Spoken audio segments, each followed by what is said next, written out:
വന്ദനം. നിങ്ങൾ ലോകം മുഴുവനും പോയി സകല സൃഷ്ടികളോടും എന്റെ സുവിശേഷം പ്രസംഗിക്കുവിൻ എന്ന ക്രിസ്തുനാഥന്റെ ദിവ്യവചനം ജീവിതത്തിൽ സ്വീകരിച്ച സത്യവിശ്വാസത്തിന്റെ ദീപശിഖയുമായി ഭാരത മണ്ണിൽ എത്തിയ അപ്പോസ്തലനാണ് നമ്മുടെ പിതാവായ മാർ തോമാസ് ശ്ലീഹ.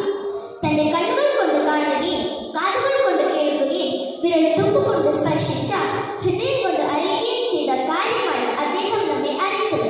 ആ അമൂല്യ ജീവിതത്തെ പ്രകീർത്തിച്ചുകൊണ്ട് വിശുദ്ധ എഫ്രേം പാടി, 12-ൽ ഒരുവനായ വലിയ ദൈവമേ, ക്രൂശിൽ തന്നവനായ അങ്ങയുടെ ഇരുട്ടുകൊണ്ട ദിശയിൽ ദീപം കൊണ്ട് നിറച്ചു.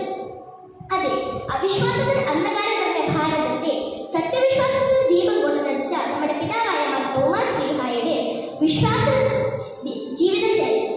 തീക്ഷ്ണത ക്രിസ്ത്യാനികൾ എന്ന് അഭിമാനിക്കുന്ന നമുക്ക് മുൻപിൽ ഒരു വിശാല പാതയുടെ വഴി തുറക്കുകയാണ്. നമ്മുടെ പിതാവായ മാർ തോമാസ് ശ്ലീഹ ശിഷ്യസൈന്യ